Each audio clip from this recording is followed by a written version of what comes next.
discussão, pela parte apelante, a pessoa do Dr. Douglas Alexandre Harmachuk da Silva. Boa tarde, Dr. Douglas. Boa tarde, Excelência. O senhor está com a palavra pelo prazo regimental, são 15h06. Muito bem. Bom, Josiane, 26 anos, viúva, mãe de 5 filhos pequenos, um deles deficiente, inclusive, e morando numa área de risco na favela. Essa era a realidade da Josiane em 2013, na época dos fatos, e onde ela permanece até hoje.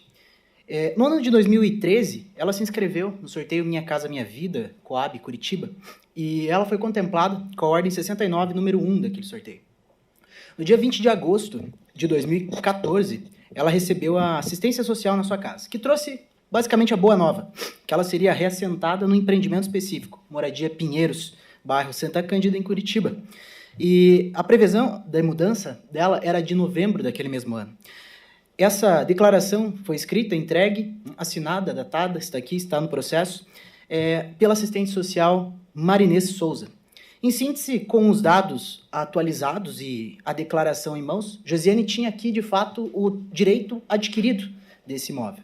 Mas passou agosto, passou setembro, outubro de 2014, um dos seus vizinhos foi reassentado, mudou, depois outro e mais outro, e ela nunca foi convocada. Ela entrou em contato com a Coab, mas a orientação sempre foi para aguardar. Afinal, ela já tinha a declaração por escrito da Coab. E assim ela fez por alguns meses. Sem nenhuma resposta, Josiane buscou uma assessoria jurídica até que descobriu que, na verdade, ela foi excluída do sorteio. Ou seja, ela fez tudo aquilo que foi orientado, tudo aquilo que foi determinado pela Coab, mas a Coab não ligou, não mandou mensagem, não mandou um AR, uma notificação sequer. Simplesmente a excluiu do programa. E essa ação, ela trata justamente sobre isso, Excelências. Sobre a busca em fazer com que a Coab, a apelada, cumpra aquilo que formalmente e documentalmente se comprometeu. Ou seja, através de instrumentos sociais, dá, de fato, o sonho da casa própria para a apelante. Em sede cognitiva, foi concedida a liminar para que a apelada cumprisse com a sua moradia, mas não houve cumprimento. Depois, apesar de tudo, e para nossa surpresa, a sentença foi de improcedência. Ainda que o caso tenha robusta carga probatória, a sentença ela foi muito sucinta em acatar meras alegações da apelada. A Coab aqui alega que a Josiane foi excluída do sorteio em decorrência do seu cadastro anual não estar atualizado. Mas hoje eu estou aqui, Excelências, para provar realmente que quando da exclusão da Josiane de sorteio, os cadastros delas estavam atualizados. E a sentença nos diz o seguinte, abre aspas, a autora foi contemplada com o imóvel em agosto de 2014, mas o sorteio, ao que se mostra, ocorreu apenas em agosto de 2015, sendo tal ato necessário para a habilitação à entrada na moradia. Após o aparente não comparecimento no sorteio, os cadastros não mais foram atualizados, o que não se mostra culpa pela requerida. Fecha aspas. O objeto da demanda ele não trata sobre a atualização dos cadastros após esse sorteio, como a apelada quer fazer crer, mas sim antes do sorteio. Esse é o mote da discussão. Então, vejamos o que consta no processo. No movimento 1.17 dos autos, desembargador Antônio, nós temos o comprovante de prestação de informações, de 19 de agosto de 2014, o qual Josiane atualiza todas as suas informações perante a Coab. E eu lembro, Vossas Excelências, que no dia 20 de agosto, um dia depois, de 2014, a Coab, com o endereço e informações atualizadas, se dirige até a casa de Josiane para entrega dessa declaração que mencionei há pouco. Ou seja, notadamente, eles tinham o cadastro atualizado de Josiane. Entretanto, no movimento 1.20 dos autos, temos um documento oficial da Coab, que nos mostra que a exclusão de Josiane do programa foi no mês de fevereiro de 2015. E se eu não estou errado nas minhas contas, Excelências, e acredito que não, mas entre a última atualização de informações de Josiane no dia 19 de agosto de 2014 até o seu mês de exclusão daquele programa, em fevereiro de 2015, nós temos 6 meses e não um ano. Então, também não podemos dizer que todo início de ano esse cadastro precisa ser feito, pois não é isso que nos diz a instrução normativa número 15 da Prefeitura de Curitiba e da Coab, que rege justamente esse programa. A instrução normativa ela consta no movimento 1.18 do processo também, é muito clara no capítulo 4, item 3, quando ela determina que, abre aspas, a renovação deve se dar a cada 12 meses, fecha aspas. Ou seja, não é todo janeiro, não é todo fevereiro, mas sim anualmente. Se fosse assim, seria impossível que Josiane tivesse atualizado formalmente as suas informações 19 de agosto de 2014. Ou seja, se a exigência da atualização de cadastro é anual, por óbvio, Josiane teria aqui mais 6 meses ainda para fazer a atualização do seu cadastro e poder participar do sorteio. Como essa exclusão aconteceu em fevereiro de 2015, aqui a apelada simplesmente ceifou o direito de Josiane da casa própria, da casa que traria dignidade para sua família, acessibilidade para o seu filho Jonathan, deficiente. Se ela não tivesse com os dados atualizados, mesmo assim, ela ainda teria 6 meses para atualizá-los, mas ela estava. Nós não podemos esquecer, inclusive, desembargador Rosaldo, a situação de vulnerabilidade da Josiane. Né? Volto a dizer, catadora de lixo, sem estudo, viúva, 26 anos, 5 filhos e um deles deficiente. Essas circunstâncias elas não poderiam ser ignoradas, e até hoje elas não podem ser ignoradas, por um programa social, como vem acontecendo nesses 9 anos de litígio. Essas circunstâncias, conforme a audiência de instrução, todas elas eram sabidas. Inclusive, a senhora Eliane, funcionária da Copel, deixa isso muito claro quando é questionada se as pessoas são comunicadas dos atos desse procedimento. E ela nos diz o seguinte: são comunicadas, com certeza, para comparecer ao sorteio. E continua afirmando, é um caso que a gente acompanhou há alguns anos, bastante. A inscrição da fila da Coab é um sistema automático. O morador tem que atualizar anualmente, senão é excluído.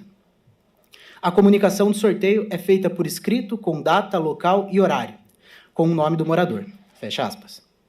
Isso tudo, excelências, só nos mostra que ela era conhecida e frequentava e conversava com todos os profissionais da Coab. Ela não era nenhuma desconhecida na Coab. Sempre estava presente.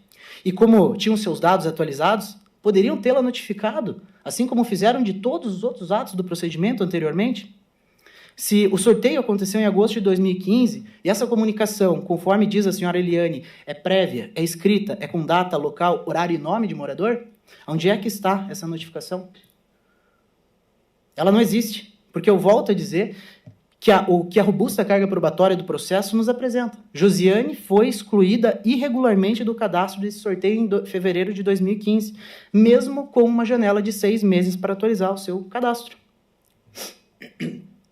E a sentença ainda nos diz, ainda que a autora tenha exposto o que não foi chamada, tal ato deve ser comprovado nos autos, isto é, não consta nos autos que não foi chamada, pois, inclusive, a testemunha, a senhora Eliane, tinha conhecimento da situação e que a mesma teria faltado ao referido sorteio. Fecha aspas.